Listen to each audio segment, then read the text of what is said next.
The Breaux Show is filmed before absolutely no audience whatsoever.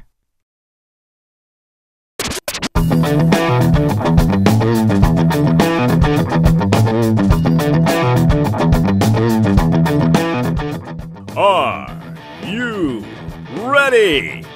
It's time for the hype of the night, the Breaux Show!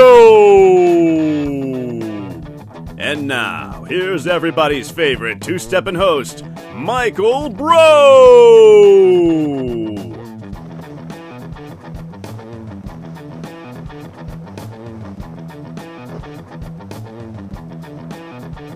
Whoa, hi there.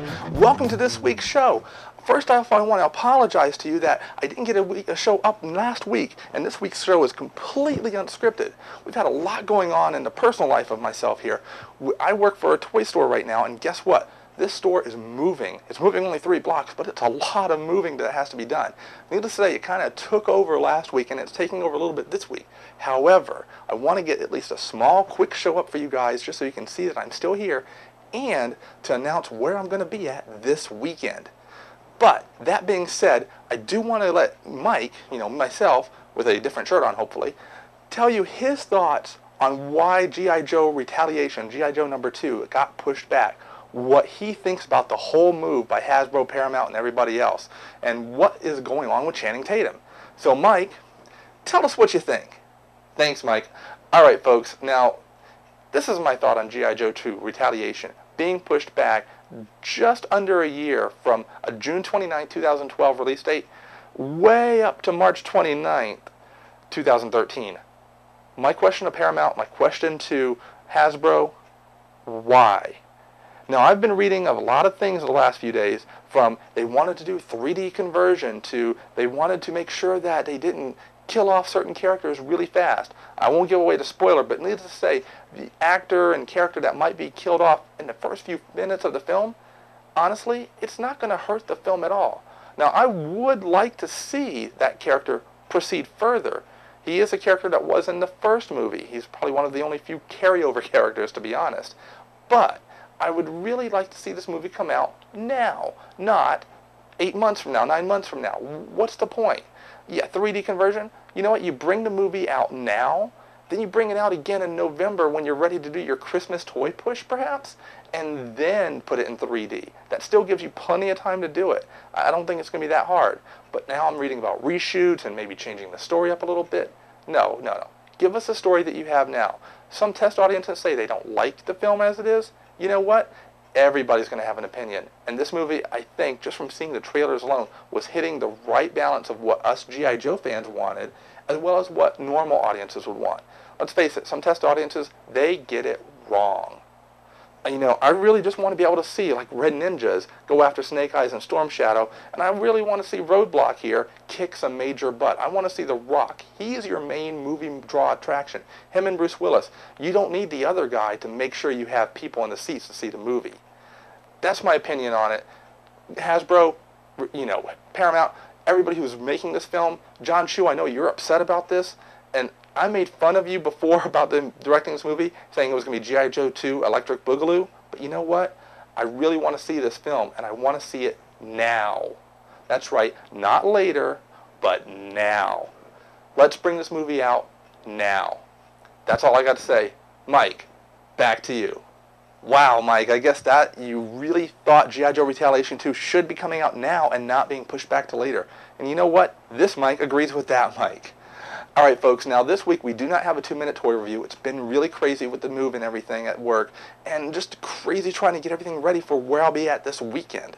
That being said, I don't know that I'll have a 2-minute toy review next week either, but I'm certainly going to try, especially one of the G.I. Joe Retaliation 2 action figures. I already have the whole first wave. I was able to actually buy them all in the store, including the black-suited Cobra Commander. I also have the 2 3-packs that came out of figures, including a Roadblock that doesn't have a gun attached to his hand permanently. So one of those figures will probably be reviewed next week or within 2 weeks. That being said, let's go right into our Geektastic for this week. So let's take a look at this week in Geektastic history. Roll it. This week in Geektastic history. This week in Geektastic history, the bells began to chime in ye old London. On May 31st, 1859, the bells of Big Ben in London rang out for the very first time. It was Royal astronomer Sir George Airy who asked for assistance from Edmund Beckett Denison, whose expertise in horology, to design a clock that could keep accurate time. The clock was finished in 1854 and installed when the tower it would call home was completed in 1859. The bell only cracked once and has since been rotated and the hammer that created the crack replaced, but Big Ben still rings true today. Still housed in St. Stephen's Tower, a part of the House of Parliament, Big Ben to this day keeps impeccable time.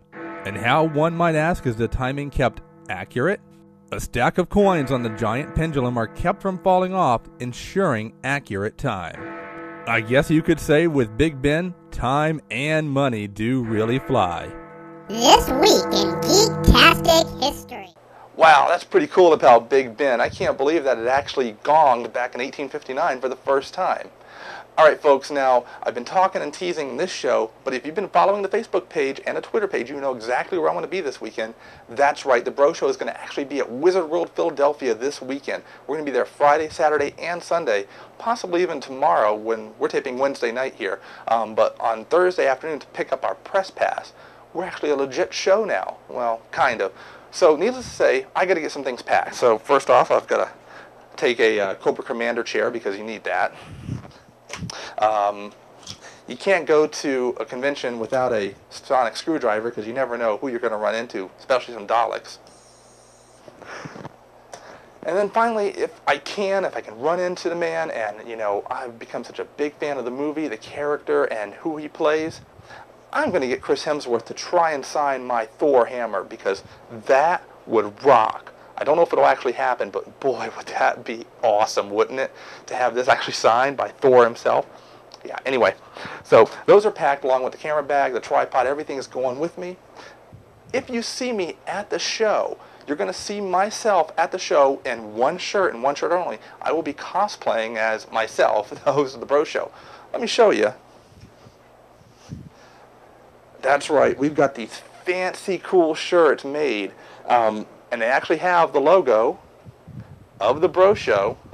The logo of the Breaux Show. That sounds kind of cool.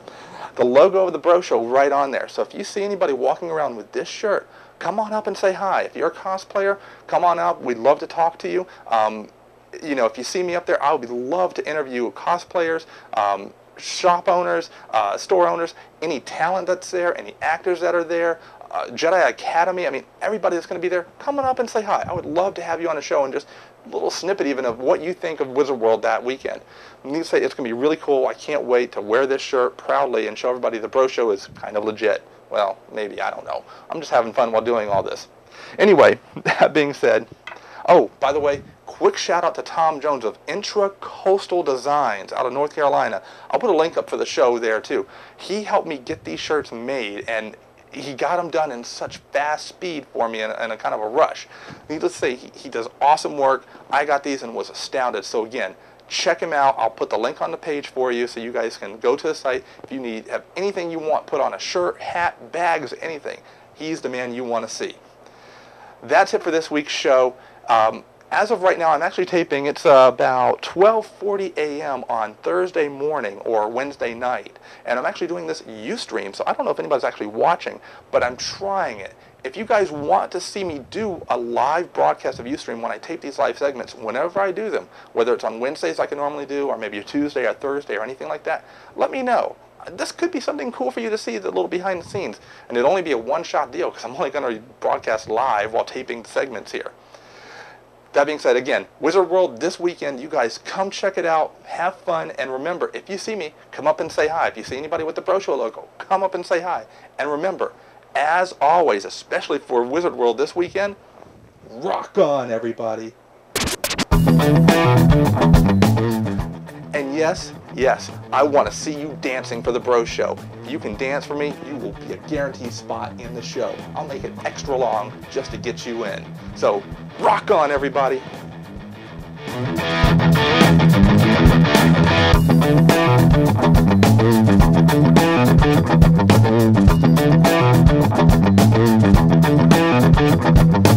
kind of dance. And that's it. We're out of here. We'll see you next week with coverage from Wizard World.